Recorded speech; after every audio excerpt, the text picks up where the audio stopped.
पातेपुर के रमौली में गरीबों के घर पर अतिक्रमण हटाने को लेकर प्रशासन ने बुलडोजर चलाया था, जिसका आरोप पीड़ित परिवार ने विधायक लखिंद्र पासवान पर लगाया है, जिसके बाद से सियासी पारा हाई हो गया है। इस बुलडोजर एक्शन में 1 दर्जन से अधिक घरों को उजाड़ दिया गया है और बारिश में उन्हें घर से बेघर कर दिया गया है। इधर बुलडोजर एक्शन के बाद आज पीड़ित परिवार से मिलने आरजेडी के भावी प्रत्याशी रीना रागनी रमौली पहुंची और पीड़ित परिवार के साथ कंधे से कंधा मिलाकर चलने की बात कही, साथ ही हर संभव मदद का भरोसा दिलाया। इस दौरान उन्होंने वर्तमान विधायक पर जमकर निशाना साधा। उन्होंने क्या कुछ कहा, सुनिए। बने रहे हमारे साथ, हम फिर नई पेशकश के साथ आपके साथ जुड़ेंगे। जय हिंद, जय बिहार। गरीबों का घर यहाँ पर उजाड़ा गया है, बताया जा रहा है कि ये सरकारी जमीन है, इसे किस प्रकार देखती हैं? इस तरह के तानाशाही सरकार जो है, एक गरीब को, मजदूर को जो घर उजाड़ रही है, ये तो देखने से स्पष्ट पता चल रहा है कि ये सरकार गरीबों के लिए नहीं है। ये सरकारी जमीन में ये बसे हुए लोग थे और संविधान में ये भी है कि जो जमीन सरकारी है वो जमीन हमारी है।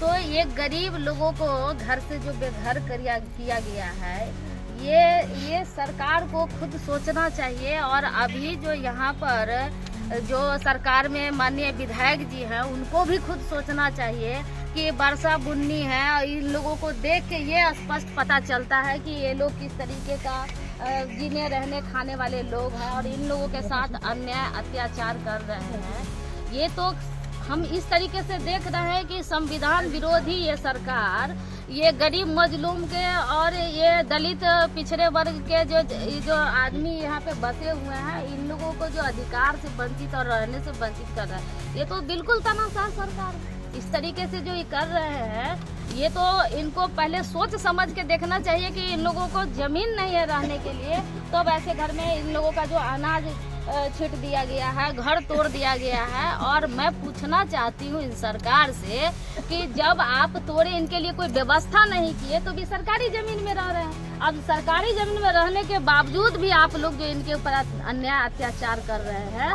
ये कहाँ तक न्याय है, ये सरकार से हम लोग पूछना चाहते हैं। स्थानीय विधायक के पास ये लोग जाते हैं याचक बनकर, लेकिन वहाँ पर कहा जाता है कि आप किनको वोट दीजिएगा, और ये जब लालटेन की बात ये मासूम लोग बोल देते हैं तो इसके बाद ये लोग बताते हैं कि आदेश दे दिया जाता है कि जाके अतिक्रमण मुक्त करवा दिया जाए।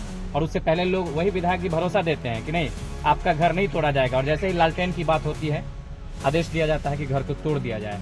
वहाँ के लोग बताते हैं, इसे कैसे देखते हैं?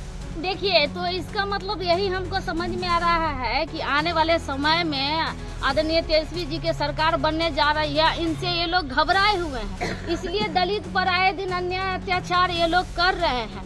और हम आप लोगों के माध्यम से, आप मीडिया वाले के माध्यम से, मैं विधायक जी को भी और सीओ साहब को भी, जो सरकार में बने हुए इन सरकार से भी मैं ये कहना चाहती हूँ कि जिस तरह आप इन गरीब को, मजदूर को जो घर से बेघर किए हैं और घर तोड़े हैं, अनाज पानी जो है से छीट छाट किए हैं, उसी तरह आप आके और इन लोगों को घर का व्यवस्था कीजिए, रहने सहने का व्यवस्था कीजिए, ताकि ये बारिश बूंदी में ये लोग सर छुपाने के लायक कहीं पर अपना शरण ले।